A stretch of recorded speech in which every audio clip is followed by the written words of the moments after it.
and he's not here. That's a position of need. Pay attention to the updates that come with Gabe Akis. That's something to pay attention to as we start training camp. Guys, back to you. Yeah, something's going on there. Second-round pick. All right. Levin, thank you. Yes, the Patriots will also have some other guests at training camp tomorrow. The Patriots are invited to come and play. They'll be joined by a number of animal rescues to introduce about 40 rookies and adult dogs, all up for adoption. The event runs from 10 a.m. to noon. Hey, Billy and Lisa are on Kiss 108. Ready to help you hit the road, but they might be a little bleary-eyed this morning. I was going to say, Billy, Lisa, some of us went to bed at a reasonable time last night. Others got to check out a really cool concert. It was really good. You can't get to bed early if you're going to see Ariana Grande, first of 3 shows in the TD Garden, and I'm telling you, the production values were explosive in that show. It was brilliant. It was so cinematic. You could see like her movie star quality from Wicked on the screen, and then the crowd. It was the loudest crowd I've ever heard. Yeah, the Ariana Army was in place in the TD Garden. Oh, my God. She must have been influenced by just being on that set, being around so many different designers and artists of that scale. She'd have to bring it to the stage. Yeah. And I mean, and it jumps right at you too as you're watching her. There were so many cinematic scenes in the production, and I don't know how she does it, but when I tell you, she had to be wearing 10 or 12-inch spikes, and was dancing and running up and down this long runway, and the dancers were incredible. The dancers were incredible, and Paula, her costumes and her costume changes everything was impeccable. Just gorgeous. Remarkable. Chris and I were talking about, I'm most impressed the way she had to change her voice to sing in Wicked, and now she's going back to being a pop performer. That is not easy to pull off. Switching gears like that, She's got 2 more shows. She's got a show tomorrow night, another one Sunday night. And Kiss 108 will be back tomorrow night with last-minute tickets at the TD Garden. That's remarkable. One more thing before we say goodbye, Billy, Lisa, I have to share this. Our floor director, Jade, is going this weekend. She's standing off camera. Her smile is incredible listening to what you had to say. Step in front of the camera. She's so excited. As we go to Jason to talk about the weekend, she is thrilled. All right. Thanks, Billy and Lisa. Jade, you are going to love it. We're going to love it. All right. Jason, it is going to be glorious this weekend. Oh, it's going to be great for the concert as well. On Friday night, on Saturday night, even on Sunday night, we're expecting mainly clear skies here, friends. A lot of sunshine in the days ahead here for your Friday, your Saturday, your Sunday. Next rain chances, Chris and Paula will be arriving towards midweek next week. Amazing. We won't worry about that now. Yeah, thanks for joining us here. We're going to keep it going on the stream. CBS News Boston. And CBS Mornings starts now. Have a great weekend.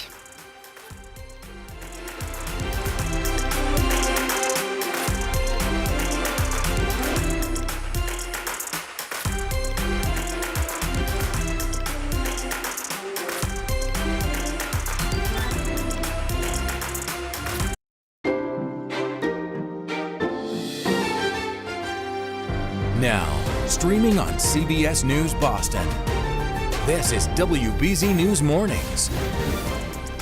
Born and raised in Hingham, we've never had anything like this. Right now on CBS News Boston, violence at a public library. One man opens fire on another in a suspected case of road rage. Well, we're learning this morning. The nationwide cyclospora outbreak hits New Hampshire. At least 9 people are now sick with a foodborne illness. Why investigators say it might have come from food served at a hospital that's treating them now. And summer's over for the Pats. Training camp is in full swing. We're live with how the team is looking ahead of their first practice tomorrow.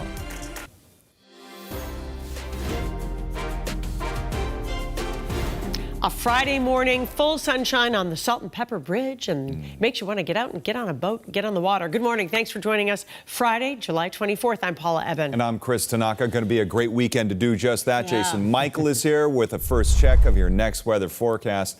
Can't wait to get outside today, Jason. Boaters, start your engines. It's going to be a great weekend here, Chris. I met a lot of people yesterday down in Norwell here, and even a lot of viewers are talking about how great the weather has been. We have a gorgeous sunrise again on the harbor again this morning, everybody. Enjoying a simply sunny, another dose of sunshine for your Friday here. Let's talk about the conditions outside here. You won't find anything in the way of rain. As Chris was mentioning there, a lot of people can get outside and enjoy the beautiful blue skies and also sunshine we're going to have. Remember the sunblock, okay? We have low 60s out of the Cape right now. now. 50s up to the north and west of town over in Bedford. 55 degrees north in Nashua. We'll be climbing right around 80 degrees later today with a few extra clouds moving in just around dinner time. But again, we were not going to be expecting any rain. So if you're going down to Fenway, we have the Blue Jays in town. That begins that series. We'll be right around 77 degrees for the first pitch at 7:15, a little bit earlier in the afternoon for tomorrow at 4:10, and then Sunday will be around 1:35, a little bit cooler there. Now, in terms of afternoon high temperatures, we hit 81 degrees yesterday. I think we might get to 80 degrees later today,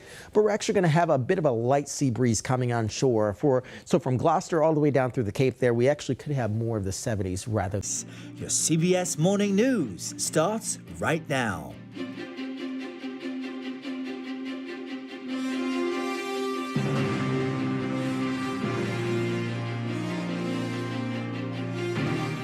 We begin with the war between the U.S. and Iran, where the fighting continues to rage on today.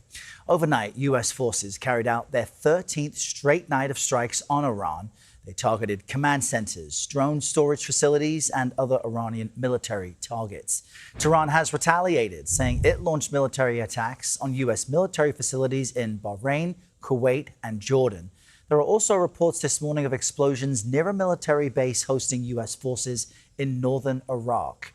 In fact, we've got this footage just into us from Erbil in northern Iraq, which appears to show Iranian attack drones being intercepted and exploding midair. That's near the city's international airport. Now, the fighting and recent claims from Yemen's Houthi rebels that they attacked Saudi oil tankers in the Red Sea, it's all pushed global oil prices back up. Yesterday, Brent crude rose to more than $100 a barrel for the first time since May.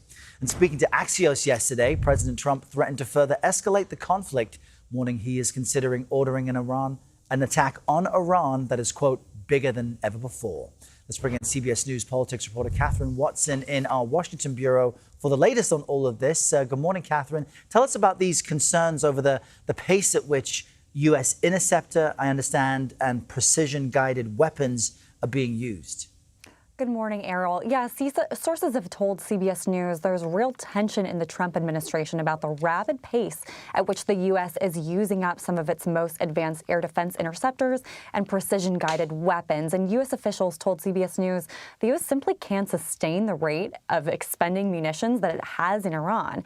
And that's raising broader concerns, Errol, about whether America is ready for a possible future conflict, specifically whether the United States could go toe-to-toe with China and win if it had to. And look, the concern isn't only about munition supplies currently. Some outside the administration have been raising alarm bells about the United States' ability to ramp up defense production capacity. Looking back toward the end of World War II, the United States defense production abilities were just staggering. We're talking about 100,000 planes built in a single year by 1944. And so many U.S. companies at the time across all types of industries were involved.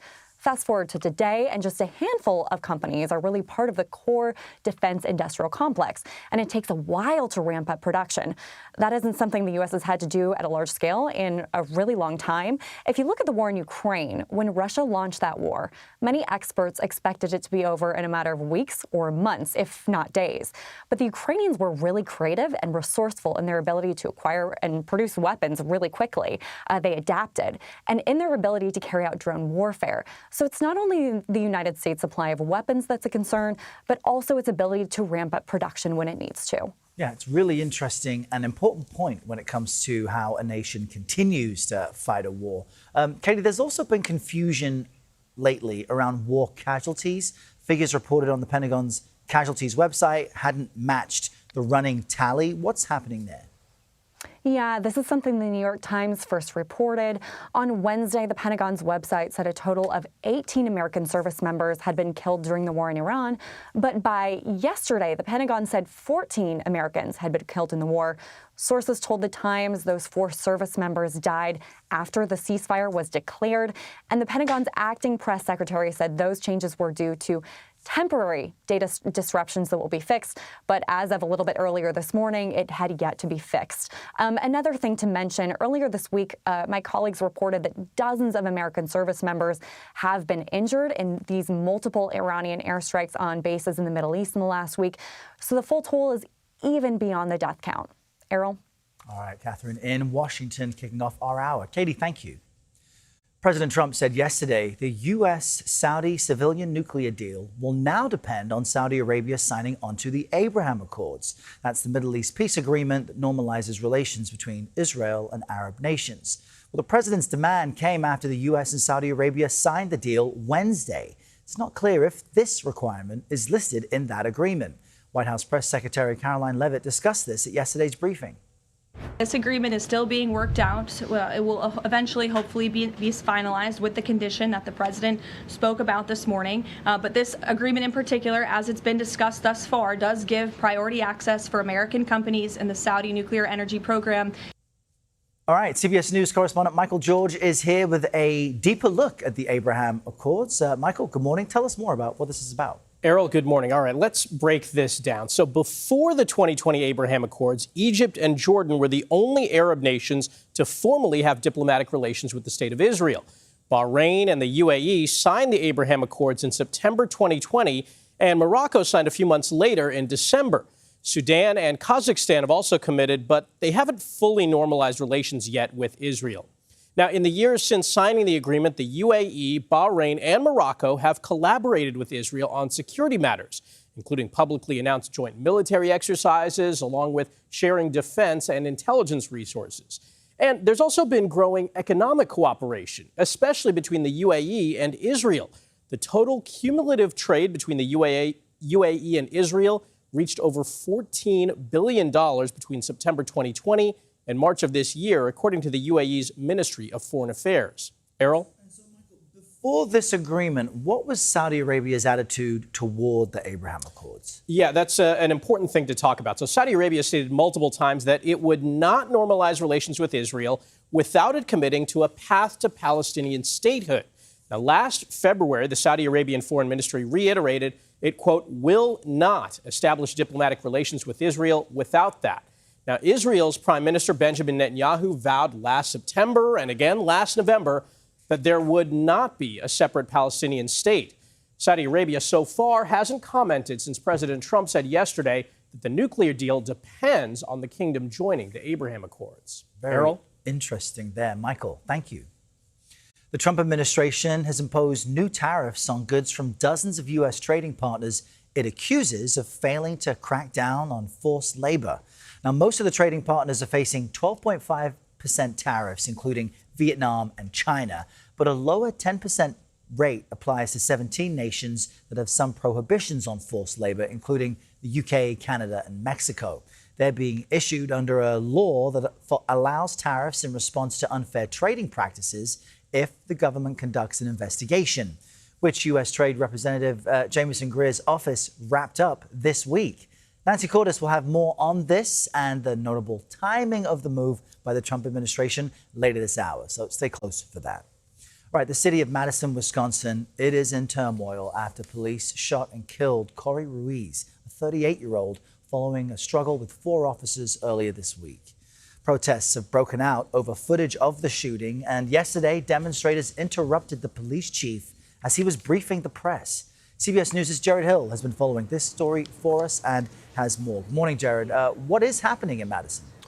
Hey, Earl. So what we're seeing here are protesters demanding accountability in Wisconsin after Ruiz's deadly encounter with police, calling into question in particular the time between when he was tased and the fatal gunfire.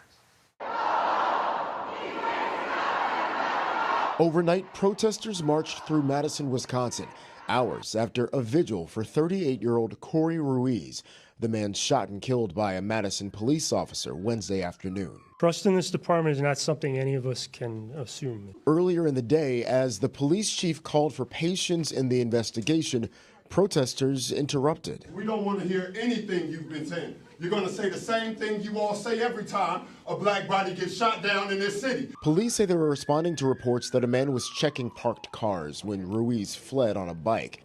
Madison police don't wear body cameras, but this cell phone video shows what happened after he encountered 4 officers. Police say Ruiz pulled out this knife during the struggle. He was like, life of the party, always like fun to be around. Community organizer Jasmine Brown says Ruiz was a childhood friend. She's questioning why the officer shot just seconds after a taser was used, which the police chief says was unsuccessful. I seen someone who was laying face down on the ground and was executed. Madison's mayor. It does not matter who you are or what your past is. You should not lose your life as a result of an encounter with law enforcement. The 4 officers involved are on administrative leave pending the results of an independent state investigation. Now, meanwhile, the city's mayor says that funding for body cameras is expected to arrow by 2027. Back to you. All right, Jared, thank you for that. We've got this breaking news for you from overnight. Didn't know what the team was going to be like. We were just hoping it would get to 6 wins. This year, the expectation is, well, you've been to the Super Bowl and you lost. Now you need to go to the Super Bowl and win. That's pretty much it. Guys, back to you. That's the bar in New England. That is the destination. All right, Yes. Lovin, we'll see you again. Thanks.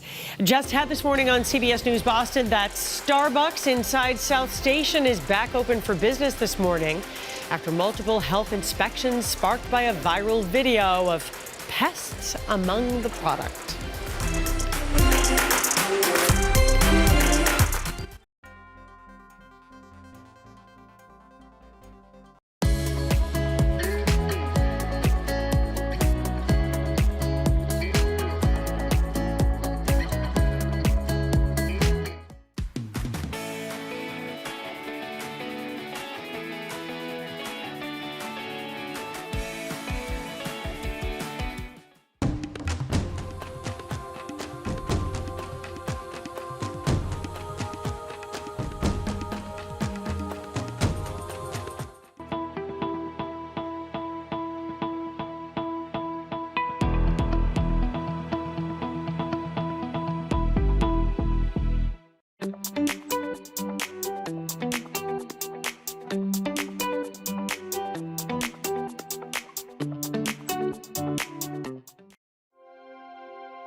Boston and we're jumping the gun, and I'm telling you, baby, this the part where I'd run, but I like it when you're nice, like it when you're nice to me.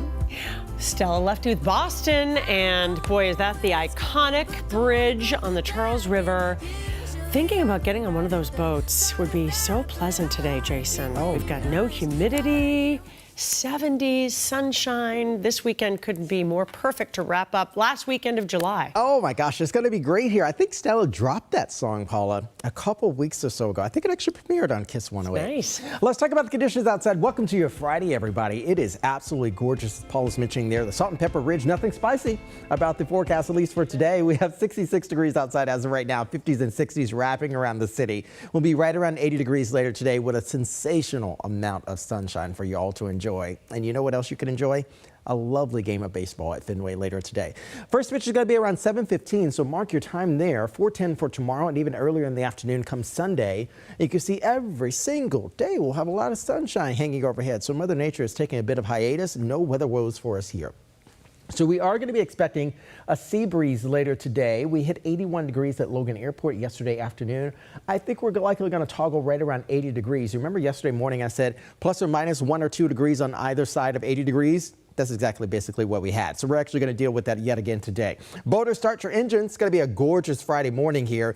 8:18 will be our high tide time for this morning. A little bit later for tomorrow and even on Sunday as well. Southeast winds throughout the weekend at 5 to 15 miles per hour, and east winds again today with that sea breeze also developing. So it will be gorgeous if you're going to be heading down south there and getting out on the Cape. It's going to be gorgeous for your weekend. Mid to upper 70s for Saturday. A wee bit cooler come Sunday as well. And even on Monday, you're still going to be back to around 75 degrees. Water temperature still looking pretty pristine. So these are our weather headlines. Pretty much nuts and bolts. Yeah, stable, quiet, and also really nice. The fall feels in the overnight hours, 40s and 50s. They're trimming back the fact there in the temperature department for our overnight lows. We have calm winds in and around the area right now with mainly clear skies and dew point temperatures. This is the best that we can do, especially for late July. You remember when we had dews earlier this week around 70 degrees?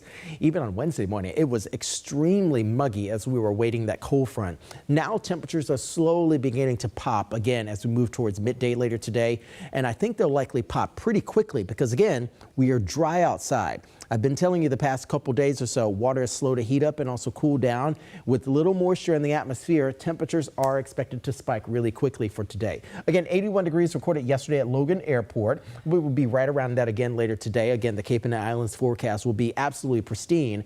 Let's hop into tropical department as well. We're talking to you earlier this week about Bertha. Bertha is no more, okay? And we're actually going to be talking about even more of the tropics as we flip over into the month of August and move towards peak season for 2026. Nothing in the form of rain, friends, over the next few days. We will likely keep us dry, closing out the weekend to early next week. Or again, we're going to be starting to warm things up between Sunday and Monday especially. And humidity levels will also begin to climb as we prepare ourselves for our next frontal boundary between Tuesday and Wednesday. Those are likely going to be the wettest days of the next 7 here. At least about midweek, we're talking about a chance for more thunderstorm activity. But as we move from Wednesday to Thursday, not only will we be back drier, but it's also to see some sunshine return. All right, Jason, thanks so much. We're seeing video of the wreck that happened inside the Ted Williams Tunnel yesterday morning. Take a look at this. A car, as you see here, crosses the center line, clips an SUV, and flips. Police say the driver went to the hospital as a precaution, and the eastbound lanes, though, are closed and backed up traffic for miles. We have a new look at what the Sagamore Bridge will look like in the future. The Massachusetts Department of Transportation shared new renderings of the replacement route to Cape Cod. The new Sagamore Bridge will have wider lanes, a breakdown lane in both directions, plus a bike and pedestrian path that has a bench there facing west for Sunset. The project to replace both Cape Cod bridges will take several years and cost billions of dollars. The Starbucks at South Station is back in business following a rodent infestation. The city closed the store last week after video of rats in a food case went viral. Health inspectors lifted the suspension yesterday and say the location has fixed the problem and they are up to sanitary code. Many cities are searching for new ways to try to stop youth violence. In the UK, thousands of knives taken off the streets are becoming part of the solution. Tina Kraus of CBS News has the story from London. Yes, yeah! These teenagers are not just working out. Lean. They're building something bigger. Mental battle, mental battle. The bars they're climbing were made from knives police have taken off Britain's streets. It's a whole metaphor for creating positive change out of something that's very negative. More than 10 tons of weapons have been melted down and transformed into outdoor gyms across London. The idea of put down the knife, pull yourself up? Yeah, with the pull-up bars. 15-year-old Vladimir Hernyak says the bar park has become more than a place to exercise. Now I have friends, I have everything now. I'm stronger. I feel more confident, my well-being is better. The idea comes from a charity group called Steel Warriors that transforms knives into training bars designed to give young people a different path. You seem inspired. I definitely am, yeah. I believe in you, let's go. Demi Alvanis has been coaching for 3 years. You see the impact right in front of you, like in the moment, and you guys are going to see it today in the class, like when one of the kids unlocks a new skill. Well done, Bruce. Nice. You can see the ecstasy in their face, just, you know, you can see their face light up with hope. The teens say that hope is real. Changing lives? Yeah. Yours too? Yeah. Watching Demi master his skills gives Volodymyr something to strive for. He's up there already, and he's helping us get up there, you know? You look up to him. Yeah. And Volodymyr already knows what he wants for his future. I want to be healthy. I want to be strong, so then I can inspire others to then do the same. Showing the strongest thing these bars can build may be self-belief. Tina Kraus, CBS News, London. Just ahead on CBS News Boston, if you love scaring people, this could be an opportunity for you. There are new gigs up for grabs at Six Flags New England as we get ready for Halloween.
Well, 2 people were hurt in a head-on car crash in Canton. At least one of them has serious injuries, and our cameras caught the 2 badly damaged cars here being towed away from the scene. This was Bolivar Street last night. The cause is under investigation.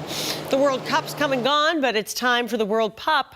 Starting today, all dogs 1 and over will have their adoption fees waived at all 4 MSPCA Angel shelters. 6 partner shelters will be taking part at the soccer-themed event. Runs through Sunday. More information and hours can be found at mspca.org/fee waived.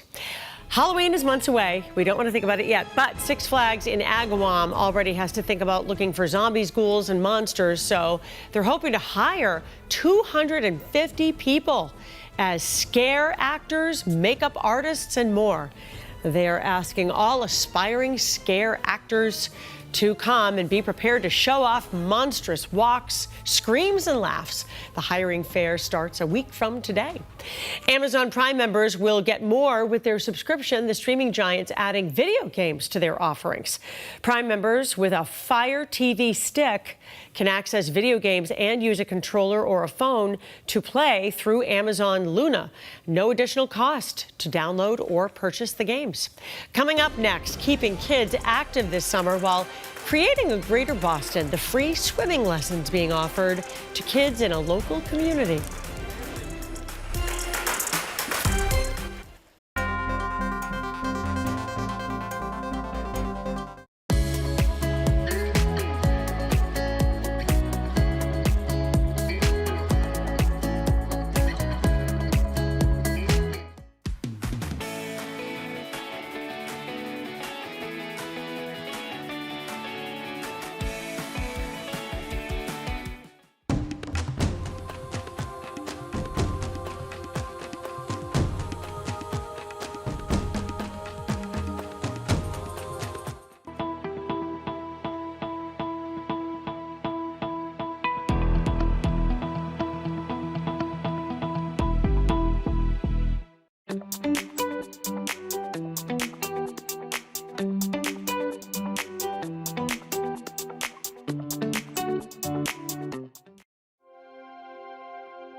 You're watching WBZ News. Greater Boston starts with giving kids access to fun while teaching them life-saving skills. 75 kids from Lowell learned about water safety and got a free swimming lesson yesterday morning. The Lowell Police Department hosted, and officers know these swim lessons give kids a life-saving skill and, of course, prevent drownings. But they also say a day at the pool is a lot of fun. It's important that, we build relationships with the kids as officers, so we connect with the kids in a different way while giving them an important skill like water safety. The swimming lessons run for 2 weeks.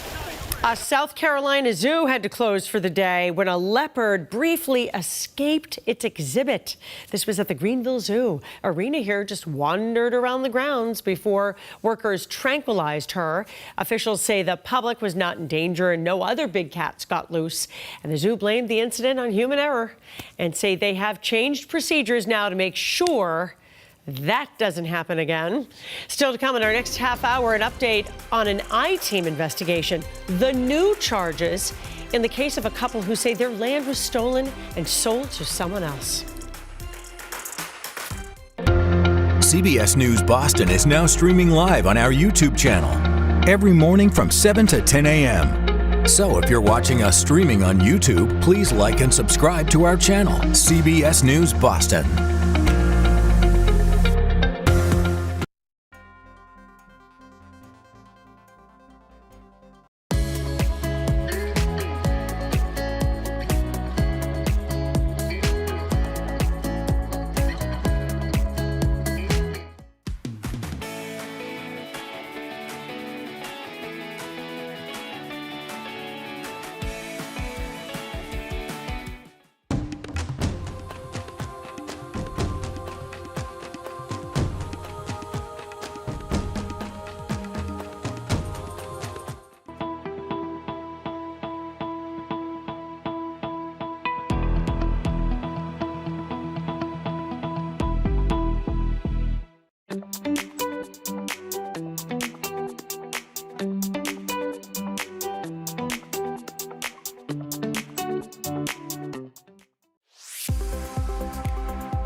Now, streaming on CBS News Boston, WBZ News Mornings continues with your top stories.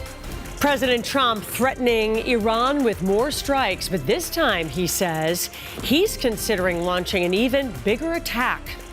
Plus, controversy in Springfield over plans to build a new courthouse. Accusations of bias that has a state agency facing lawsuits. And the New England Revolution are taking the pitch tomorrow in some special cleats. We are live in Foxborough with how money is being raised to go to a good cause.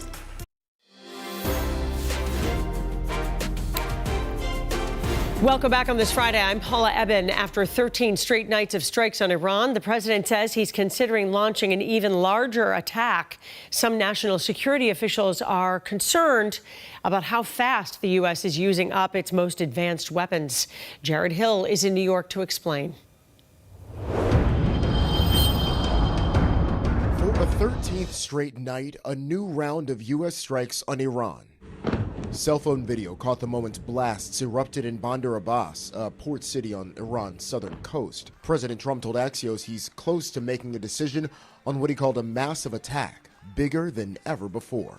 We're doing very well against the Islamic Republic of Iran. The president continued his optimistic tone as he's threatening to use U.S.-controlled Iranian assets to pay for damage its military has done to ships and cargo near the Strait of Hormuz.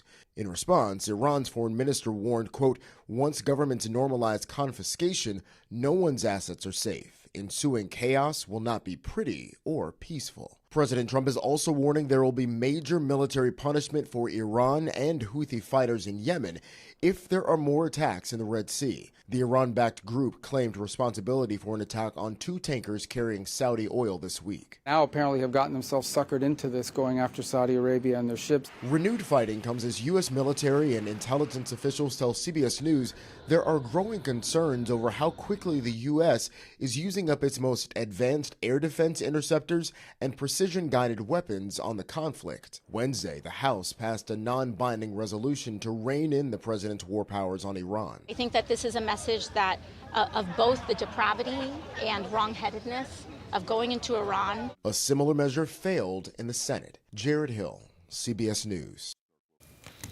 As we look at the Salt and Pepper Bridge and the Charles River, beautiful sunshine today. This is when the Chamber of Commerce takes all the pictures for the calendar and tries to advertise Boston because we are at the height of summer here. Jason Michael has our forecast headed into a picture-perfect weekend, really. Oh, it's going to be gorgeous here, Paula. Dry satellite and radar again for this Friday morning. We have wall-to-wall sunshine, no clouds, simply sunny. That is our Friday and likely our weekend as well. 50s and 60s outside again this morning, everybody. The climb towards 80 degrees later today will certainly happen. I think it's actually going to happen pretty quickly here.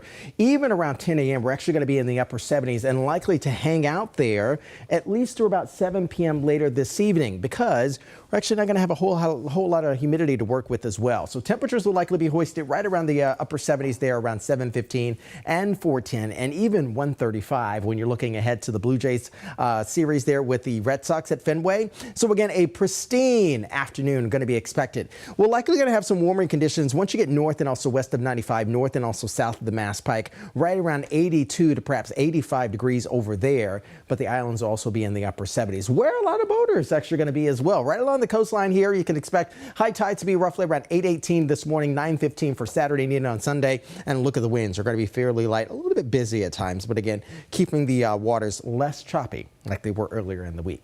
We'll talk much more about your weekend and also talk about the next rain chances because we are going to be expecting 2 days. We're going to need the umbrellas rather than the sunglasses coming up in the weather forecast. All right, we'll see you then. Jason, thanks. Let's take a look at the roadways. It's a Friday in the summer and look at that. Just like magic, no traffic. So you can pretty much move freely about Massachusetts. Police are searching for a suspect after a destructive act of vandalism at an historic military site in New Bedford. You can see the deep tire tracks here that badly damaged the lawn at Fort Tabor. The city tells us repairs to the grass are underway. The development of a new courthouse in Springfield is under fire following conflict of interest claims. Our partners with the Boston Business Journal report that the Massachusetts Division of Capital Asset Management and Maintenance is being sued by 2 Springfield developers after a company called Liberty Junction was selected for the project.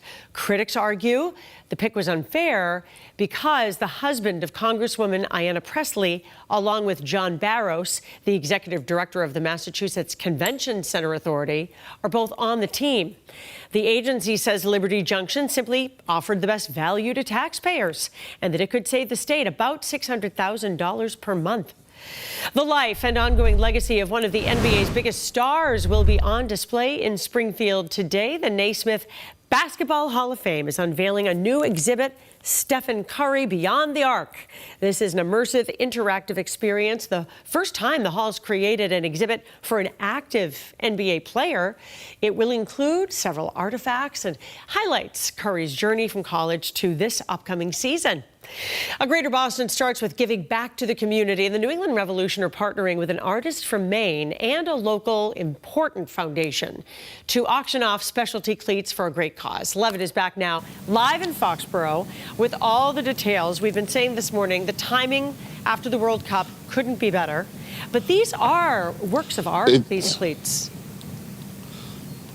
It's great because you get a chance to see the players kind of just show their cultures and show what they care for. And it's one of those things where you look at it and it's just so vibrant and beautiful. I'm here with Giuliani Mahoney. And Giuliani, this is your campaign.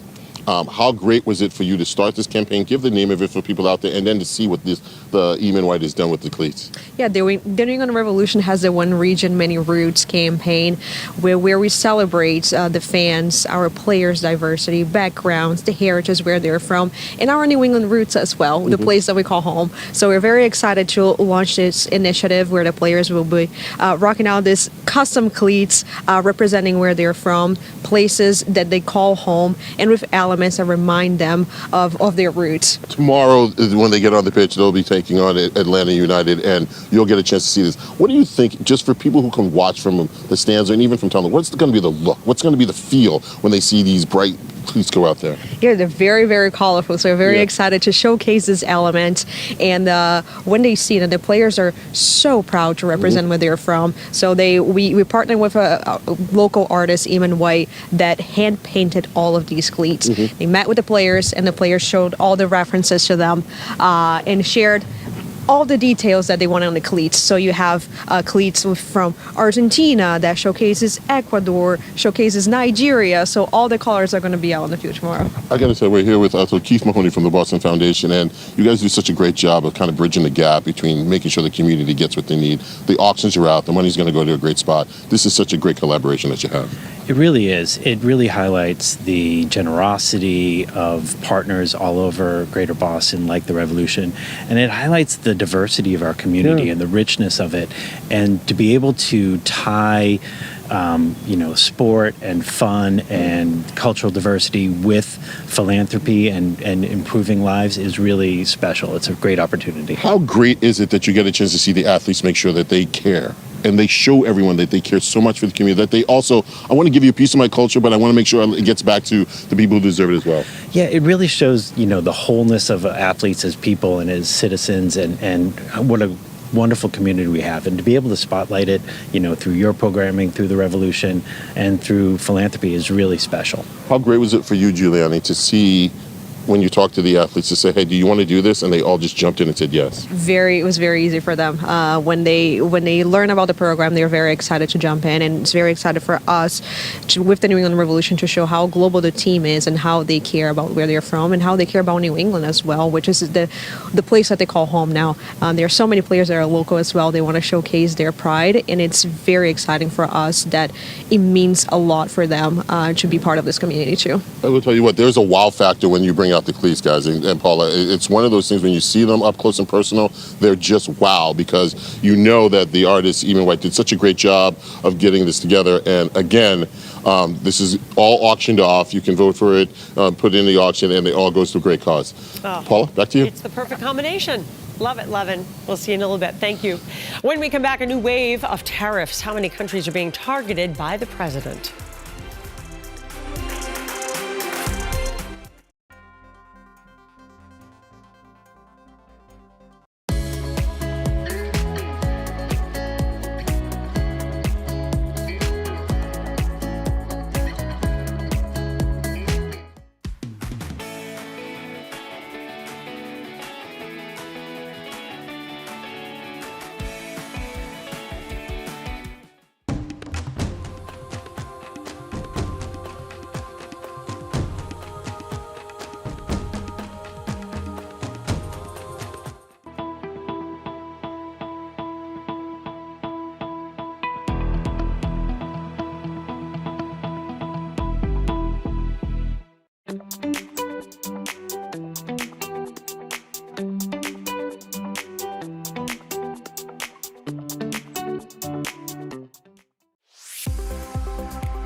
Maybe Ariana Grande is watching us right now, Jason. Maybe. I was thinking about that. She's in Boston. She's got the day off. She's thinking about things to do. Maybe she'll go sailing on the Charles River. We never know what she'll do, and what a perfect weekend she chose to come to the Boston area. This weather could not be better. Oh, listen, I already had Ed Sheeran here last year. Ari, come on That's over. right. Come on 1170 over. Soldiers Field Road. I'm right here waiting for you, boo. All right, let's talk about the conditions across the lower 48, everybody here. A ridge out west and a trough in the east. Basically meaning warmer than average temperatures west of the Mississippi, cooler than average east of the Mississippi, with the exception of Florida. 82 degrees down in Miami as of right now. We were at 102 just a couple hours ago in Phoenix. They're down at the century mark right now. 70s and even lower 80s between Oklahoma City and also Dallas, right along the Red River. But as you move up to the north there from the DMV area all the way up to Boston, a string of 60s outside. So we're talking about drought conditions improving across the Bay State. The past couple weeks, we've got a lot of rain here. We even have a surplus for the month of July in Boston right now. So we're actually beginning to trim back a lot of the severe drought conditions that we were experiencing for the past several weeks. As we look ahead here now between our Tuesday and Wednesday, high pressure edges on off. We wave goodbye to that, and low pressure moves on in. Notice this pinwheel of activity, not only increasing moisture to increase our cloud cover between Monday and Tuesday, but actually drawing up a lot of moisture right along the south coast and also the Bay. And also look at this. We're going to be increasing our rain chances between Tuesday morning, Tuesday evening, and likely on Wednesday as well. This is actually going to keep us very, very muggy by Tuesday afternoon because that warm front is going to be up to the north of us here. So the doorway is wide open for a lot of moisture in the atmosphere. Behind it, though, will actually be cooler and drier conditions, but the cooler and drier air is not going to make its way here until about Thursday of next week. So it's going to be a wet Tuesday and largely a wet Wednesday as well. Not the case outside right now, though. We have wall-to-wall sunshine, temperatures in the 50s and 60s, quickly to become the 70s over the next couple hours or so. And we'll be right around the lower 80s as we head into the afternoon. A great evening for some baseball at the nation's most famous stadium, that is Fenway. We'll be in the upper 70s there around the first pitch at 7:15, a little bit early in the afternoon for tomorrow, and also on Sunday with the Reds facing off against the Toronto Blue Jays. 70s are going to be likely for the Boston Harbor and also down to the south and the South Shore. This is mainly going to be due to an east onshore wind at 5 to 10, which is basically a sea breeze. But again, little to no chop on the waters there for a lot of the boaters and also beachgoers to enjoy as well. The Cape and the Islands, so the Route 3 and also Route 6 is going to be littered with a lot of traffic, as a lot of people are going to be heading down to the sensational Cape that we have here in Massachusetts to enjoy more of the 70s. So it will be a gorgeous, gorgeous weekend here, a stunner of a forecast.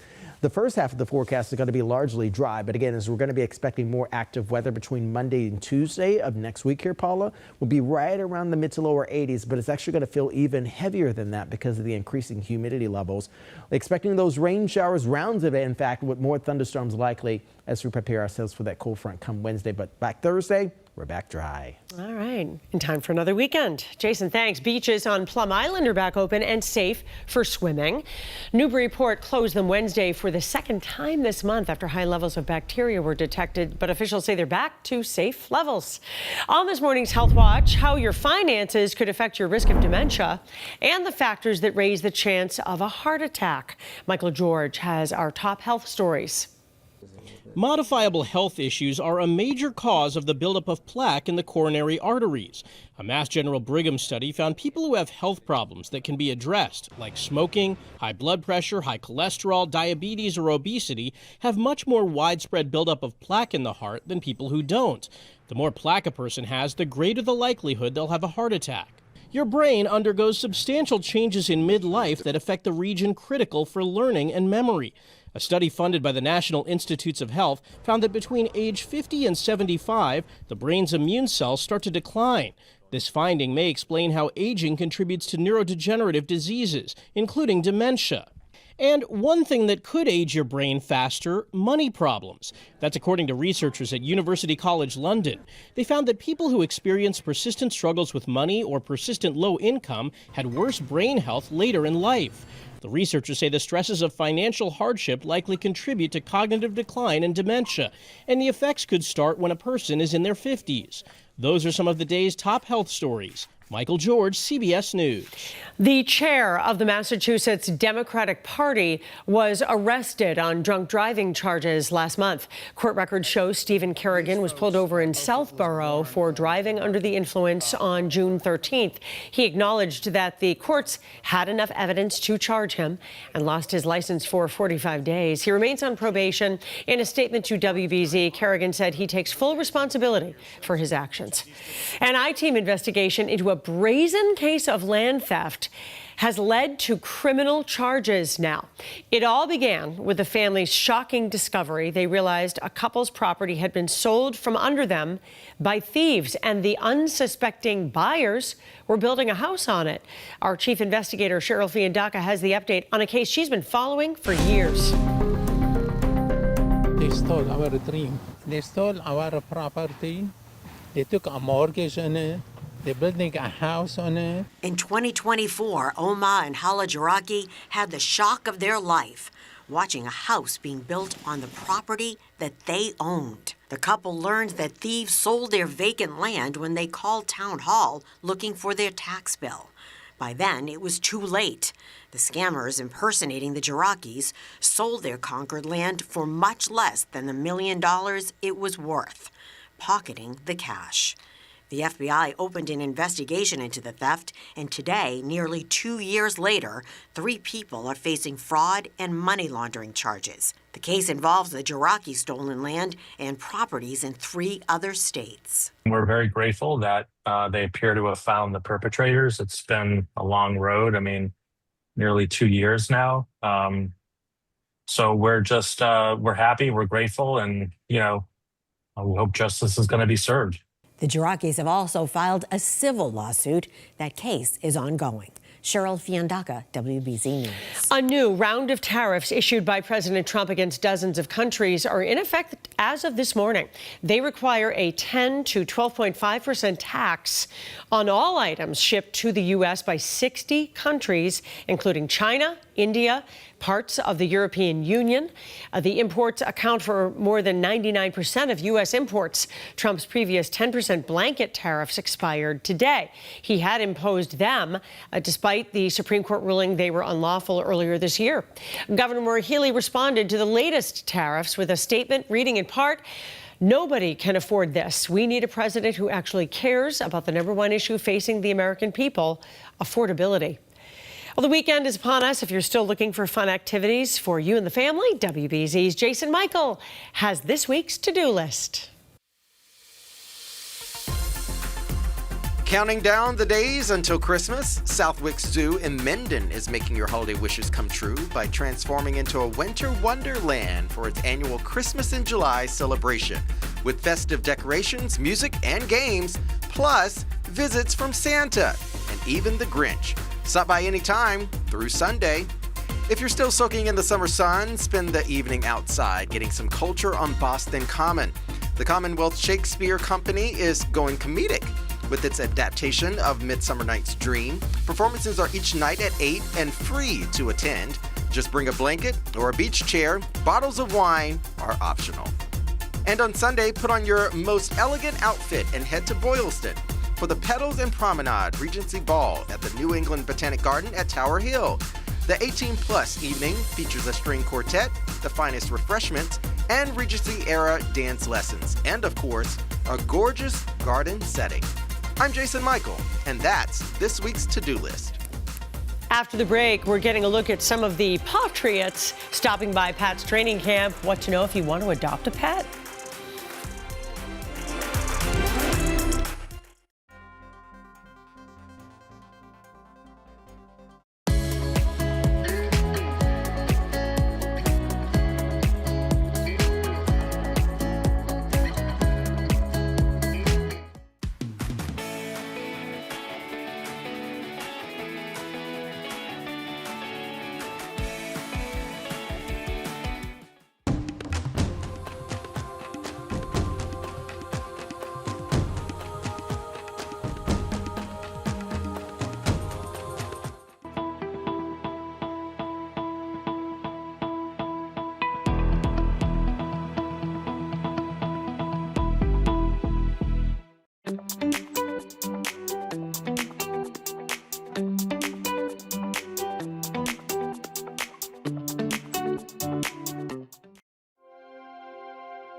You're watching WBZ News. Ariana Grande was in town and rocked the Garden last night. Our friends at Kiss 108 were there.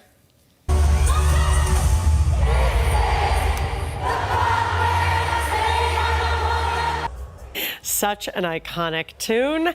Ariana Grande performed the first of 3 sold-out performances last night. Did you get caught in the traffic?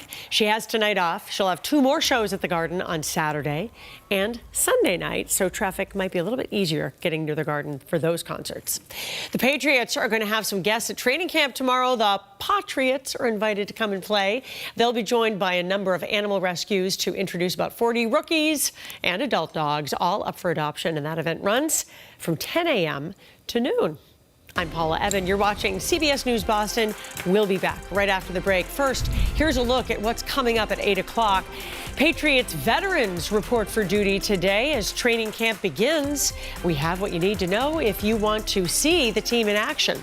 And we're learning new information about the mental health history of the man accused of beating a person to death near Boston Common. That's all coming up at 8. Stay with us. We're back for more news and your next weather forecast.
A sunny sea breeze for your Friday, everybody. Good morning to you. 4 minutes now to 8 on this Friday. We're talking about lower 80s arriving later today. There will be little to no humidity over the next few days or so, so enjoy a lot of sunshine. Temperatures will be set to spike into the 70s over the next couple hours. Next rain chances follow will hold off until Tuesday and Wednesday of next week. All right, Jason, top stories now. Beaches on Plum Island are back open and safe for swimming heading into this beautiful weekend. Newburyport closed them Wednesday for the second time this month after high levels of bacteria were detected. Officials say they are back to safe levels now. CBS Mornings continues next here on WBZ.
Well, 2 people were hurt in a head-on car crash in Canton. At least one of them has serious injuries, and our cameras caught the 2 badly damaged cars here being towed away from the scene. This was Bolivar Street last night. The cause is under investigation.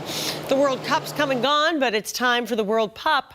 Starting today, all dogs 1 and over will have their adoption fees waived at all 4 MSPCA Angel shelters. 6 partner shelters will be taking part at the soccer-themed event. Runs through Sunday. More information and hours can be found at mspca.org/fee waived. Halloween is months away. We don't want to think about it yet, but Six Flags in Agawam already has to think about looking for zombies, ghouls, and monsters, so they're hoping to hire 250 people as scare actors, makeup artists, and more. They are asking all aspiring scare actors to come and be prepared to show off monstrous walks, screams, and laughs. The hiring fair starts a week from today. Amazon Prime members will get more with their subscription. The streaming giant's adding video games to their offerings. Prime members with a Fire TV stick can access video games and use a controller or a phone to play through Amazon Luna. No additional cost to download or purchase the games. CBS News Boston at 8 a.m. starts next.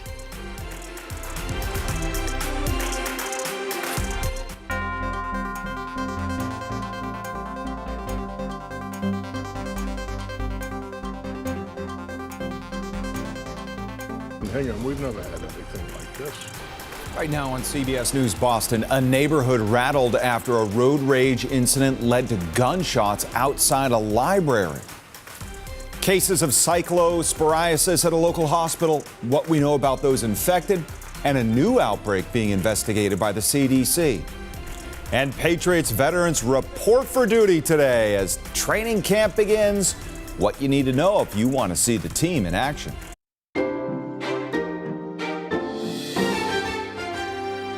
Now, streaming on CBS News Boston. This is WBZ News Mornings. Good morning to you. Thanks for joining us on this Friday, July 24th. I'm Chris Tanaka. We begin with developing news this morning. A suspected case of road rage ends with shots fired in the parking lot of the Hingham Library. Now, police tell us the passenger in one car fired 2 shots at the driver of another. This was around 4:30 yesterday afternoon, right near the entrance to the children's room. Police say the man who was shot at left the scene. The person who fired the weapon wasn't shot themselves, but did go to the hospital with minor injuries. Hingham residents stunned by the violence. Disturbing because there's a lot of children that go in and out of that library and innocent people that all they want to do is check out a book. And there's bullets flying in the parking lot. You know, it's not a common incident that you would see in Hingham, but, you know, today you just don't know where it's going to happen. That's the frightening thing about it. Yeah, investigators are still trying to track down the driver who was shot at. Police say the shooter did have a license to carry. Well, at least 9 people in New Hampshire are now diagnosed with cyclosporiasis. This outbreak is actually centered at a hospital. Officials think the cafeteria there served lettuce connected to the parasitic infection. WBZ's Tammy Mutasa has more from Keene. Having a healthcare facility with this issue, it's kind of shocking. Even a place where patients are treated for illnesses is not immune to a national outbreak.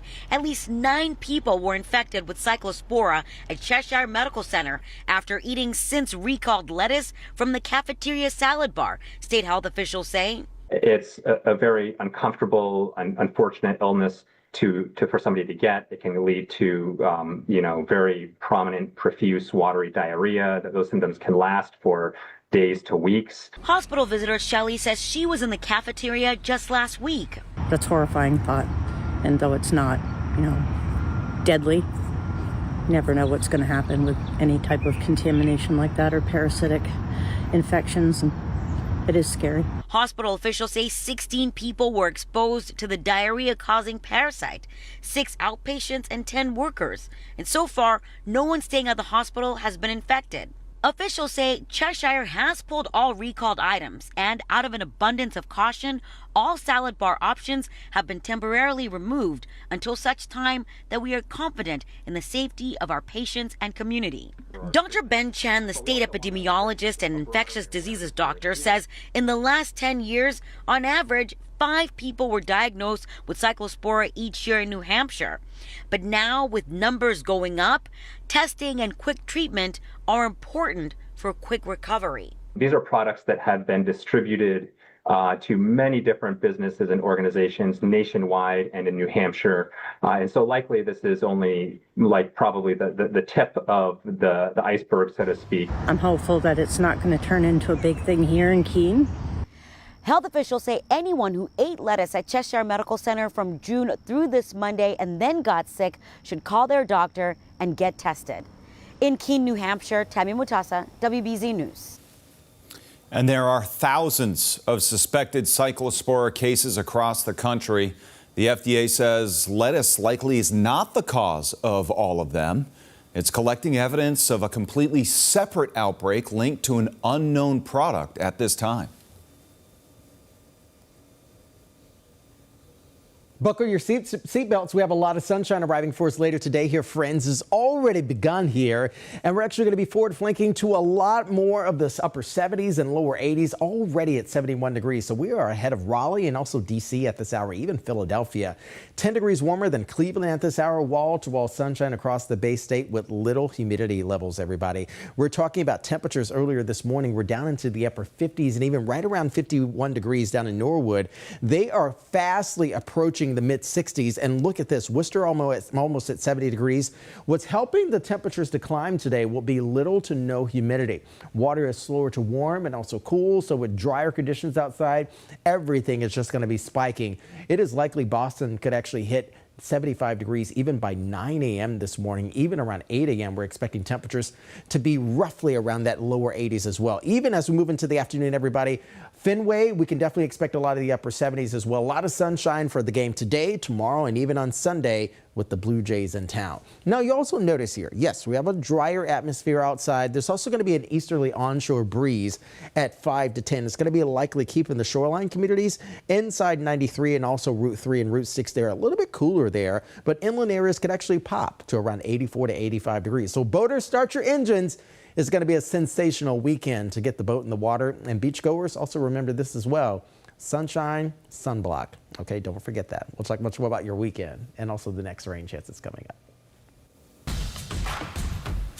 WBZ is your home for the Patriots and the team getting ready to kick off training camp. Levin is live in Foxborough. He's got all the details. Lev, here we are. Yeah, Chris, it's just, we're looking at like 3.5 hours away, a little less than that, and they can kick off training camp with the players arriving today, and then we have that press conference later this afternoon. You know, after playing the final game of the NFL season last year, the Patriots will open up on the NFL calendar as game number 1. It'll be the Pats versus the Seahawks on September 9th.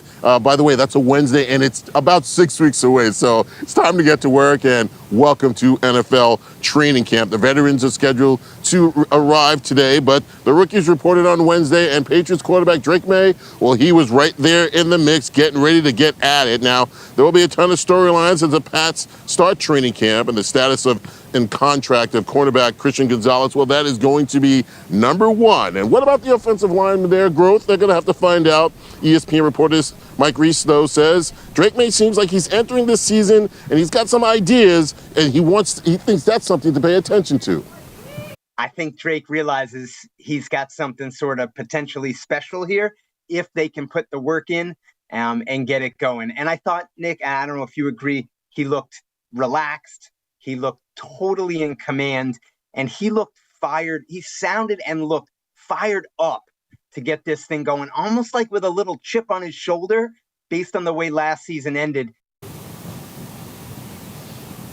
Tell you what, if you're Foxborough or Brown, you are in the midst of a lot of people, and here's what you need to know. Practices are scheduled for Saturday through Tuesday. The team is off on Wednesday. Gates open at 9:15. Bring your sunscreen. Practices starting around 10:15. It's all free. Check patriots.com/training camp for all the updates. Today is the day that the veterans are going to get here. It's the only day for those veterans, and they will start press conferences at 11:30. Mike Vrabel will be here. Hunter Henry, Marcus Jones, and Robert Spillane. They will come to the mic and talk about getting ready for training camp. And I'll say this, Chris, this is the feeling that everybody wants to have. The last couple of years we've had, well, we're hoping they're going to be good, or maybe they can get to this point. Now you're a playoff team. How do you improve? And maybe you're the one team in the NFL that everybody looks at. And when you look at talent under 25, number one. This is the team. Number one, they have the most talent under 25. Yeah, oh, absolutely. There's only one problem, Lev. This has been like a buffet of events this summer, and I'm not down to the Patriots portion of it yet. I'm still consuming all the other great stuff we had this summer. Who were you talking to? Okay, this seemed to come so quickly. Let me tell you, this came here so fast. Oh my gosh! All right, Lev, good stuff. And we'll be down there as they continue. Thank you. Yes. And hey, how about this update for you? Starbucks, the one at South Station, it's back in business following its rodent infestation. City closed it last week after that video of rats in the food case went viral. Health inspectors checked it out, lifted the suspension yesterday, and say the location has fixed the problem and is up to sanitary code. Well, the final juror has been seated in Lindsay Clancy's murder trial. Opening statements now scheduled for Monday. The 18-person jury is made up of 12 women and 6 men. The Duxbury woman is charged with murdering her 3 children in 2023. She has pleaded not guilty, but her legal team admits she did it, saying she was suffering from postpartum psychosis at the time and was over-medicated. They asked the judge to limit how many first responders take the stand, which the prosecution fought back on. District Attorney's intent to put a circus in front of this jury that's calculated to just inflame the passions of the jury. Now, if defense would like us to reduce some of these witnesses, that would mean not talking about one of the children. So if he would like to tell me which of these children don't matter. You know what? I'll tell you, we don't need that. No court today, so along with opening statements, the first witness testimony is also expected on Monday. Well, this morning, Governor Healy will hold a ceremonial signing for 2 new laws focused on supporting sexual abuse survivors and preventing the abuse of minors. The first law eliminates the statute of limitations on rape cases if new DNA evidence identifies a suspect. It also requires sexual assault evidence kits to be preserved for a minimum of 15 years. Now, the second law will make it a crime for people in authority positions to have sexual relationships with 16 and 17-year-olds who they supervise. Both laws were part of the state's 2027 budget, which Healy signed earlier this month. Well, cell phone video captured an explosion in an Iranian port city last night, the 13th straight night of strikes by the U.S. Its military and intelligence officials have actually told CBS News they're alarmed by how fast they are using up their most advanced weapons. President Trump says nonetheless he is considering a new massive attack bigger than before. He also threatened to use U.S.-controlled Iranian assets to pay for ships and cargo damaged by Iran in the Strait of Hormuz. He also warned Yemen's Iran-backed Houthi rebels stop attacks on ship in the Red Sea or face major military punishment. And this escalation in multiple places now has sent oil prices back to more than $100 a barrel. That means more money at the gas station. Average cost of a gallon of regular in Massachusetts right now is at $4.10. Of course, it's not just drivers who are suffering. Boat owners power their vessels with diesel, which is even more expensive. $5.37 in Massachusetts today. A captain at Gloucester's Cape Ann Whale Watch says they were forced to raise ticket prices and may need to add a new fuel surcharge. we got a short season here. We only run from May to October, so we have a small window to make some money, and every time that price goes up, it's a huge impact. So, yeah, we're hoping it comes down, relatively soon.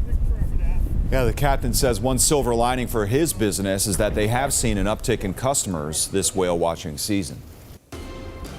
Just ahead this morning on CBS News Boston, a family's land sold without their knowledge. We have an update to an I-team investigation.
Back, folks. Picture perfect. That is how we're waking up on this Friday morning. Those beautiful blue skies you saw in that graphic there, that's exactly what we're having later today. 71 degrees here in the city. Simply sunny is how I'm describing your Friday here. Let's talk about our weather headlines, because our weather headlines are actually geared towards some fall-like feels in the overnights with really dry and also clear skies as well. Also something to look in the nighttime sky tonight. Look for Saturn as well. It's going to be in the eastern sky. Sunny and seasonable conditions with low humidity is going to be allowing for us to be relatively stable throughout the rest of the week into the weekend and even into early next week as well. Even though our Friday is actually beginning with some 40s and 50s outside in some areas, the upper 70s and lower 80s will be arriving. So those are summer-like seasonable conditions here. Look at the month of July. Over an inch for a surplus here. Our Tuesday and our Wednesday were very wet here, even going back to the 7th. Just about 2.5 weeks ago, we had over an inch and a half of rain. So we've had some marked improvement. In terms of our drought monitor, moderate to severe drought conditions have been improving across the board from the western border over to the Atlantic. And that's great news. But the long-term forecast will actually pull in just a wee bit more rain. Of course, we do need that as well, with some very light chances of above average precip over the next week to week and a half. High pressure edges on off here. That's actually keeping us relatively stable for today, tomorrow, on Sunday, and also on Monday as well. As it begins to depart and move out into the Gulf of Maine, you'll already begin to notice more clouds moving on in. Also, humidity levels are going to be spiking as well. We're talking about this pinwheel of low pressure darting out of Canada to allow for even more moisture to move towards the Atlantic seaboard from D.C. all the way up through northern New England, even at the Crown of Maine, talking about increasing rain showers as well for our Wednesday. But our Tuesday will begin that onslaught of very heavy rain moving into the area along with some thunderstorm activity. I do believe that we're actually going to have some isolated thunderstorms associated with this frontal boundary because, again, we're going to be very warm and humid out ahead of this front, but also cooler and drier behind it as well. So a lot of rain is actually going to be running in on either side of that cold front arriving for us by Wednesday midday. Low 70s in the city as of right now, 60s Metro West and also up to the north. You can see 67 degrees down in Providence, 1 degree warmer in Newport, pair of 6s there in New Bedford. And even out on the islands, we have a spread of 64 degrees to 70 between the Vineyard and also Nantucket. Right around 80 degrees is where we're going to be from 11 a.m. onward through about 7 p.m. later on this evening. And then temperatures will be falling off with those clearing skies expected later tonight. 77 around the first pitch later today. And look at Saturday and Sunday. Mwah. Chef's kiss for both days for your weekend. A sea breeze emerging for us from Boston and also point south again later today. The beach and boating forecast will also be amazing.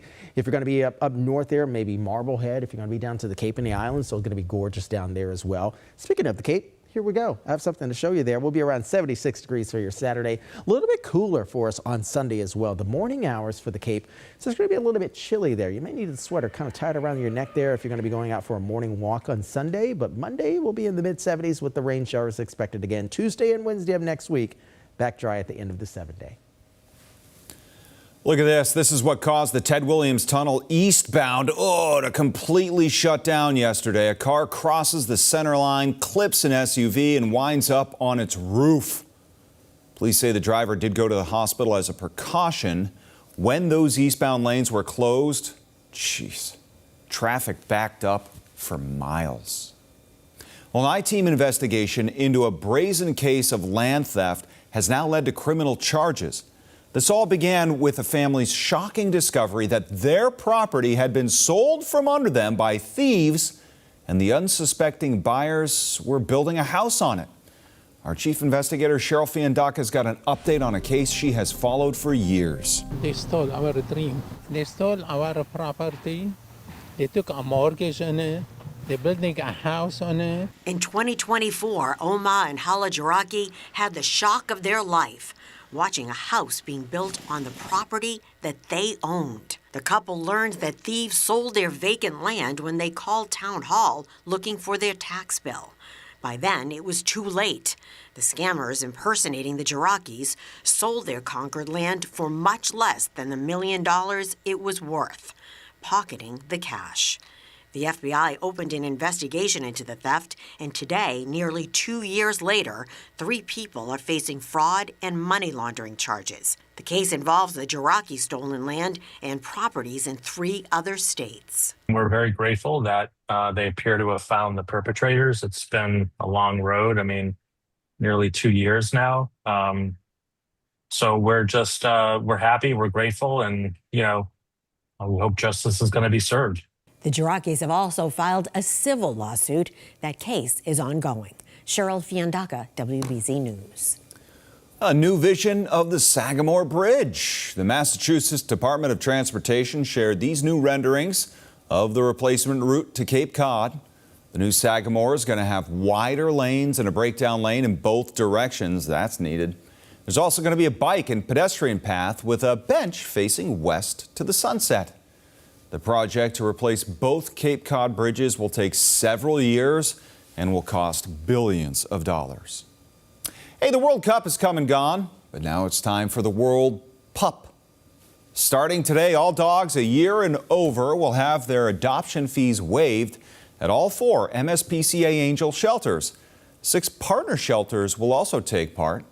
The soccer-themed event runs through Sunday. For more information, just go to mspca.org/fee waived. Halloween's still months away, but Six Flags and Agawam already looking for zombies, ghouls, and other monsters. They're hoping to hire 250 people as scare actors, makeup artists, and more. They're asking all aspiring scare actors to come prepared to show off your monstrous walks, screams, and laughs. The hiring fair starts a week from today. Just ahead this morning on CBS News Boston, a new report on Massachusetts bridges and roads will tell you the safety concerns being raised.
Well, Massachusetts roads and bridges are aging faster than they're being repaired, and a lot of them are past the dates they were designed for.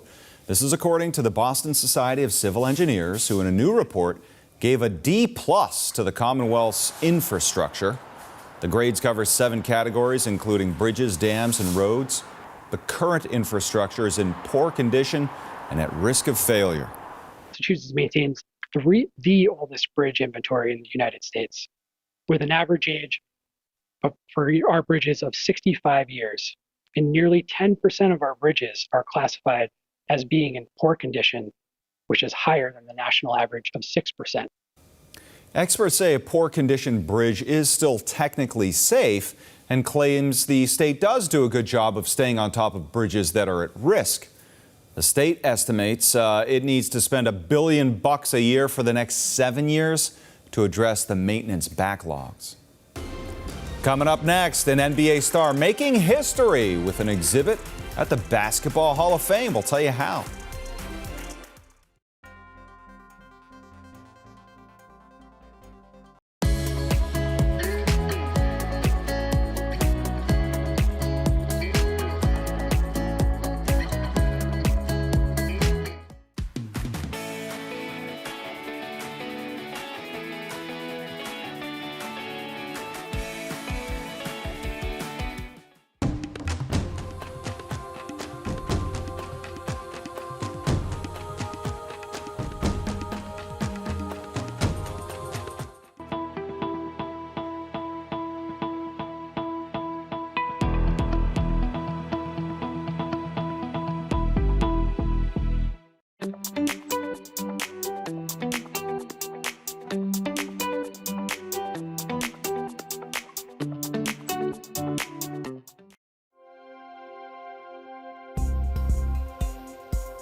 You're watching WBZ News. How about this? The life and ongoing legacy of one of the NBA's biggest stars is going to be on display in Springfield today. The Naismith Basketball Hall of Fame is unveiling its newest exhibit, Stephen Curry, Beyond the Arc. This is an immersive, interactive experience, the first time the Hall has actually created an exhibit for an active player. It's going to include several artifacts and highlights from Curry's journey from college through this upcoming season. Still to come in our next half hour, a Massachusetts military site vandalized, what we know and what's being done.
Now, streaming on CBS News Boston, WBZ News Mornings continues with your top stories.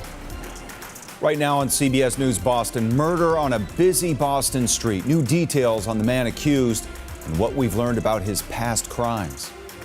A fight over a courthouse development leads to a lawsuit in Springfield. Why some say the selection process was unfair. And custom Revs cleats for a special cause. How these slick-looking shoes could be yours.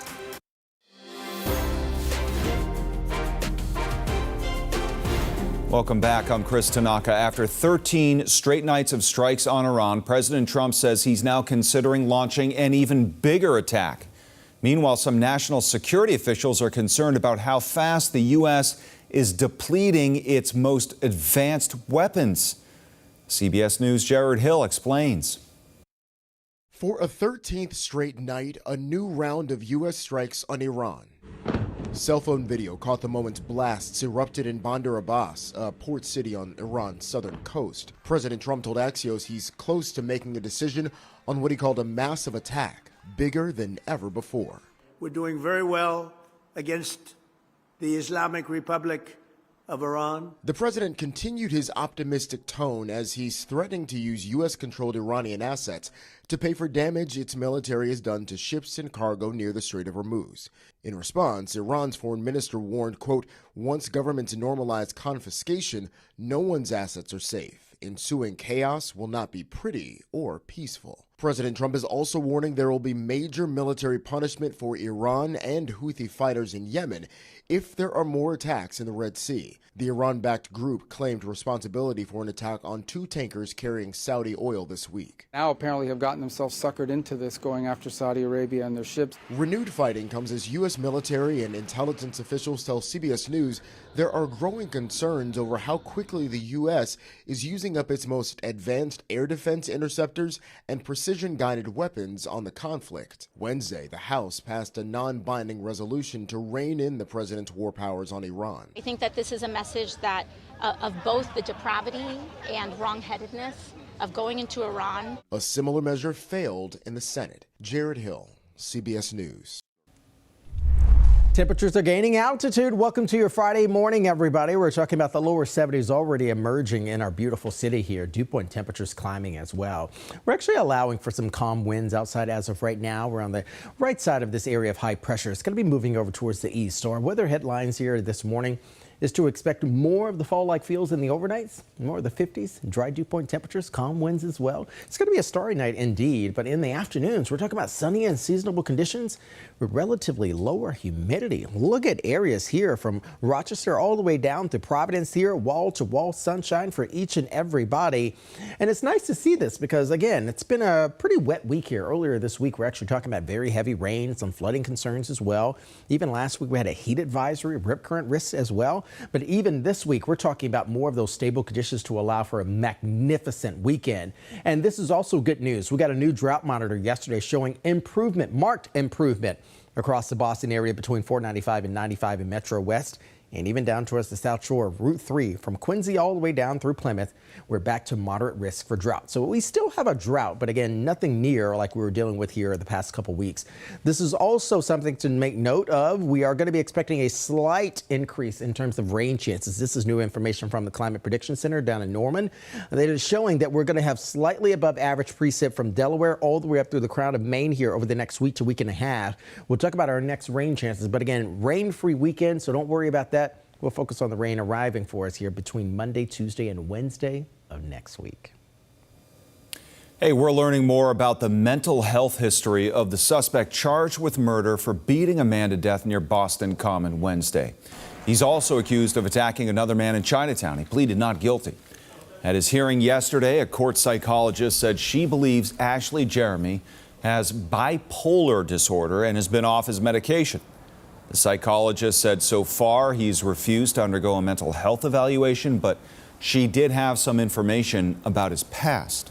The very serious and violent nature of the allegations against him, as well as his history of being charged with numerous violent offenses in the past, I would recommend that such an evaluation occur pursuant to 15B at Bridgewater State Hospital.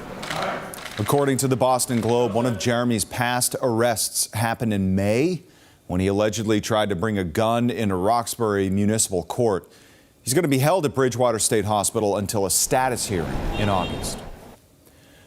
Police are searching for a suspect after a destructive act of vandalism at a historic military site in New Bedford. You can see here deep tire tracks that badly damaged the lawn at Fort Tabor. The city tells us repairs to the grass are underway. Well, the chair of the Massachusetts Democratic Party was arrested on drunk driving charges last month. Court records show Stephen Kerrigan was pulled over in Southborough for driving under the influence back on June 13th. He did acknowledge that the courts had enough evidence to charge him. He lost his license for 45 days. He does remain on probation. In a statement to WBZ, Kerrigan said he takes full responsibility for his actions. Well, the development of a new Springfield courthouse is under fire following conflict of interest claims. Our partners at the Boston Business Journal report the Massachusetts Division of Capital Asset Management and Maintenance is being sued by two Springfield developers after Liberty Junction was selected for the project. Critics argue the pick was unfair because Congresswoman Ayanna Pressley's husband and John Barros, the executive director of the Massachusetts Convention Center Authority, are on the team. The agency says Liberty Junction simply offered the best value to taxpayers and could save the state about $600,000 per month. Hey, Amazon Prime members, you're going to get more with your subscription. The streaming giant is adding video games to its offerings. Prime members with a Fire TV stick can access video games and use a controller or phone to play through Amazon Luna. There's no additional cost to download or buy the games. Well, a Greater Boston starts with giving back to the community. The New England Revolution partnering with a Maine artist and a local foundation to auction off some specialty cleats for a great cause. Levin is live in Foxborough with the details. Good stuff, Lev. Yeah. It's been fantastic all morning, the One Region Many Roots campaign, and you get a chance to see how the New England Revolution have partnered with Eamon White, and the cleats are just the great color. And we're here with Javier. And Javier, when you get a chance to see the different cultures that are being shown here, it's got to warm your heart. Yeah, of course. I feel really proud. I mean, I'm an immigrant myself. I'm from Peru, and I know there's some Peruvian players also that are in the revolution. But Latinos and immigrants, they carry a lot with them. Yeah. So being able to represent their heritage, their traditions, their culture, in their equipment, I think it's a really beautiful thing to do. What is it like when you're in the stands and you get a chance to see your flag out there running on the pitch? Well, it's representation, visibility, it's pride that I know that someone is representing me in a professional field. So it feels really good. Giuliani, when you started this campaign, you knew the player was going to be in it, but did you know that all of them were going to say, "Hey, I'm all for it"? Yeah, we have a very global team here at the Revolution with players from all over the world. So when we presented this opportunity for them, it was easy. They bought in very, very quickly, and they met with the designer, with Eamon White. They share all their references for the cleats, and they want to make sure that the elements, the colors, the flags from their countries were shown and represented. They'll be on the pitch tomorrow with the cleats against Atlanta United. Talk to me about the auction. Yeah, so these cleats are available now online for auction. The players are going to showcase them tomorrow here at Gillette Stadium at the game versus Atlanta. The auction is live, so fans at home, they can bid on all these cleats and take them home. So you can go on the website, look up One Region, Many Roots auction, and you're going to find these cleats online, and all the proceeds benefit the Boston Foundation. Is there a better time to do this when we just had the World Cup come through here and now you have the boots that are being able to get auctioned? Yeah, I mean, the World Cup showed us that we want connection. We want these traditions and the culture in the soccer world to come to New England, and we're really thankful and proud to be partnering with you on this, so thank you. I will say this is great to see two great entities coming together, whether it be the Boston Foundation and New England Revolution, and collaborating with Eamon White to get the cleats the way they look. I'll say this, Chris, they all are beautiful, are all up for auction, and all of it goes to a great cause. Chris, back to you. That is so cool. That really is great stuff. All right, Lev, thank you. Hey, still to come on CBS News Boston, Red Sox interim manager Chad Tracy inducted into the Woo Sox Hall of Fame yesterday. You're going to hear what he had to say about the honor. Plus, Jason Michael has this week's to-do list.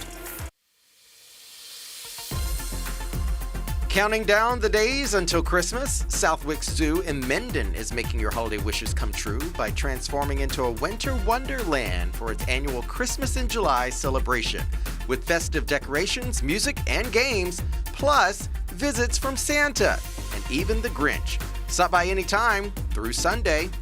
If you're still soaking in the summer sun, spend the evening outside getting some culture on Boston Common. The Commonwealth Shakespeare Company is going comedic with its adaptation of Midsummer Night's Dream. Performances are each night at 8 and free to attend. Just bring a blanket or a beach chair. Bottles of wine are optional. And on Sunday, put on your most elegant outfit and head to Boylston for the Petals and Promenade Regency Ball at the New England Botanic Garden at Tower Hill. The 18-plus evening features a string quartet, the finest refreshments, and Regency-era dance lessons, and of course, a gorgeous garden setting.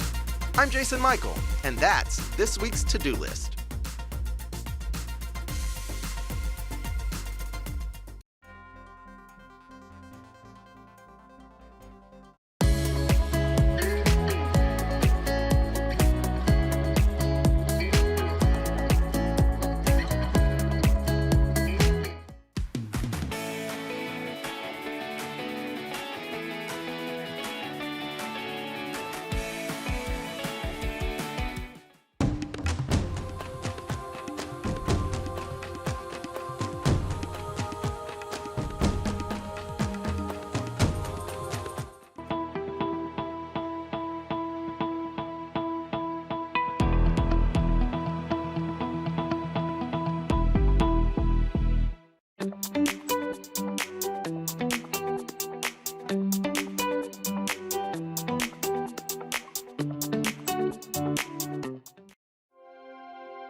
One more week left to enjoy this summer sun in the month of July, everybody, before we become August late next week. Outside right now, beautiful blue skies, a lot of sunshine as well. Let's talk about what's next here in your next weather forecast. Overall, we're talking about nice, stable conditions, sunny with low humidity again today. As for your weekend, enjoy it to the full. It's going to be nice, a cooler coast as well, the upper 70s to be expected. But early next week, we actually start to pivot towards more rain showers and also a round of thunderstorms moving on in. 67 down in Providence right now, in the upper 60s over in P-Town. And look at Boston, 71 degrees, just 1 degree warmer than Nantucket at this hour, and the 66 degree mark there between Fitchburg and also Worcester at 68 degrees. So the climb towards 80 degrees will be fast and furious later today. It's mainly due in part because of low humidity with little to no moisture in the atmosphere that allows temperatures to spike on land. We are expecting the upper 70s around the first pitch later on this evening with the Blue Jays in town. So we said goodbye to the Orioles, kicked them to the curb, and now we welcome the Toronto Blue Jays right into New England. We're talking about the upper 70s right from Boston all the way down to the south there in the Cape. Mid to upper 70s for the islands, and then likely be in the lower 70s by the end of the weekend, especially for the Vineyard and also Nantucket as well. Boaters, you can also enjoy a little chop out on the waters with a bit of a sea breeze emerging there, about 5 to 15 miles per hour. Cape and Islands forecast throughout the weekend. Again, mid 70s on Saturday and likely on Monday. A little bit cooler on Sunday as well, because we're going to be drawing down the influence of northerly winds. So we get rid of all of that activity that we had the past couple days or so. At least on Tuesday and Wednesday, we're talking about some really appreciable rain. Even on Wednesday evening with that cold front moving through, a lot of people were saying, Jason, we just got doused here in the city. We had within an hour and a half inch of rain in the city of Boston. So look at that. We topped out roughly about 0.62 for the city that day. And we got most of that within about a half hour, so at least an hour and a half. So we had improvement, marked improvement, in fact, there when we received our new drought monitor yesterday, showing that we're beginning to trim back some of the areas that were in a severe drought. We had basically Worcester County, east of Boston, north of Boston, also south of Boston, even out in the Cape under severe drought. So again, we are beginning to slowly improve conditions. And we have a threat of that likely happening again for across the I-95 corridor from Maine all the way down through Florida over the next week to week and a half. So our next rain chances, friends, will begin to emerge between Monday, Tuesday, and Wednesday of next week. The first thing you'll notice as we open up the doorway for next week will be increasing humidity levels, and that'll bring in extra clouds, and also we'll start to feel a little bit humid, not only in the daytime, but also at night as well. And then as we look towards Tuesday around midday, light to moderate shower activity will begin moving eastbound as we prepare ourselves for our next cold front to move on in. That warm front is actually going to help to lift up a lot of the humidity levels, but again, a lot of the rounds of rain is actually going to be forward flanking there with this next cold front, and the backside of that area low pressure will finally safely pass by Wednesday night, and even by Thursday we're likely going to be back dry yet again. But again, wall to wall sunshine, light winds around the area, dew point temperatures in the mid to lower 50s as well. So this is absolutely amazing for the late July time frame. Temperatures are now beginning to warm up here because again, water is slow to cool down and slow to heat up. So again, with little to no moisture, the temperatures will be spiking. Don't worry though, we're not getting into the 90s nor the 100s. We're just going to hang out on either side of 80 degrees for the next few days and then prepare ourselves for a little bit more wet weather. Well, the Red Sox were off last night. They're going to try to start a new winning streak at Fenway tonight when they open up a 3-game set with the Toronto Blue Jays. Meantime, Red Sox interim manager Chad Tracy inducted into the Woo Sox Hall of Fame last night. He led the Woo Sox to winning records in each of his 4 seasons as their manager. He's also just the 6th manager to win 300 games with the Red Sox AAA team. Dan Roach caught up with Tracy just before the ceremony.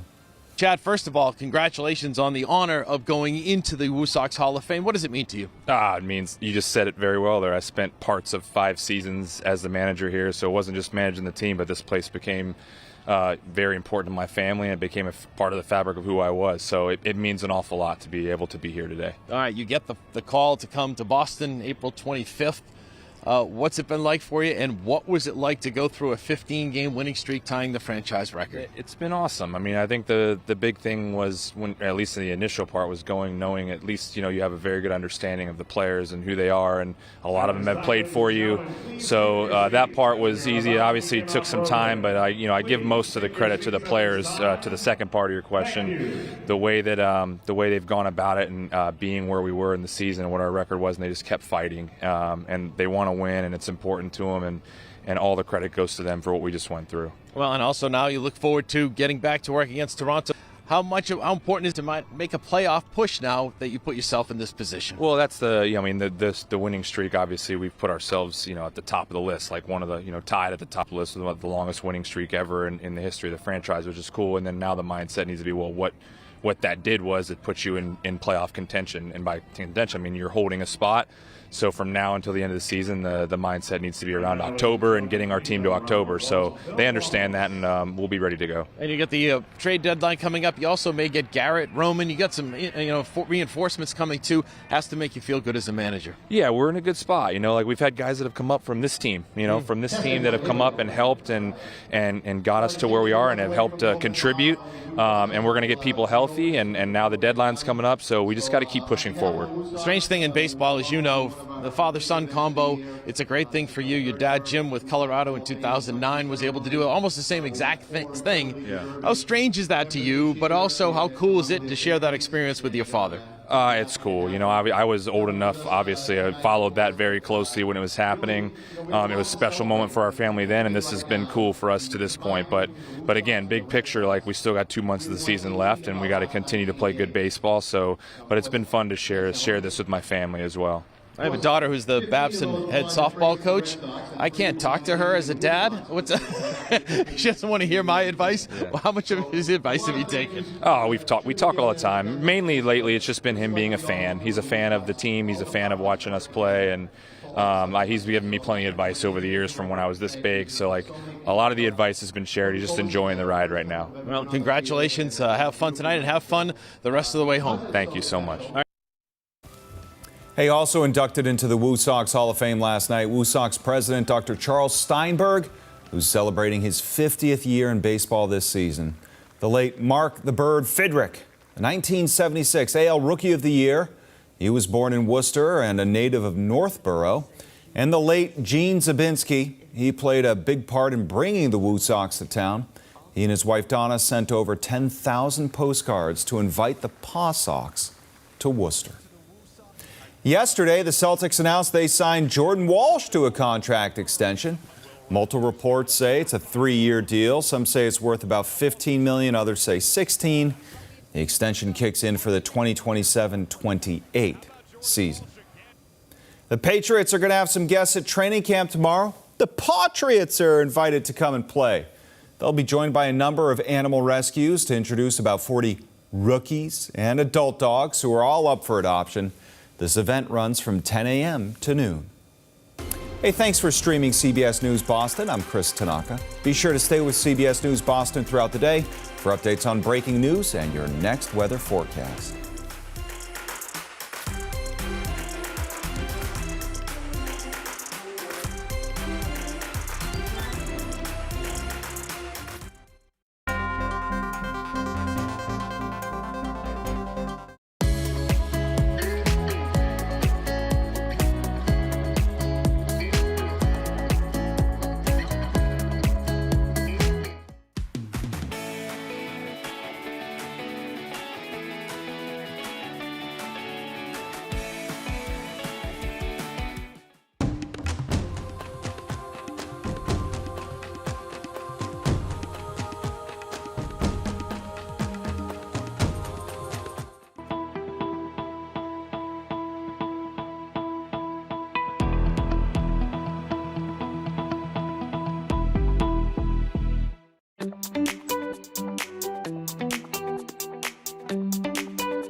Good morning. It's 8:53. I'm Chris Tanaka. Meteorologist Jason Michaels here as well. He's got your next weather forecast. So many smiles are going to be expected this weekend here, Chris. A lot of sunshine, stable conditions as well. We're in the 60s right now and even 70s wrapping around the Boston area. The climb towards 80 degrees will likely happen very quickly this morning, everybody. Remember the sunblock and also remember the sunscreen, even for the young kids as well. Upper 70s arriving for us later today. The Blue Jays are in town at Fenway if you're going to be heading down to the field to experience the game. Rain chances will largely hold off. So if you're going to the Cape and even the islands there for this upcoming weekend, you have more of the 70s. Inland areas, the lakes and the mountains will also feature the lower 80s as well.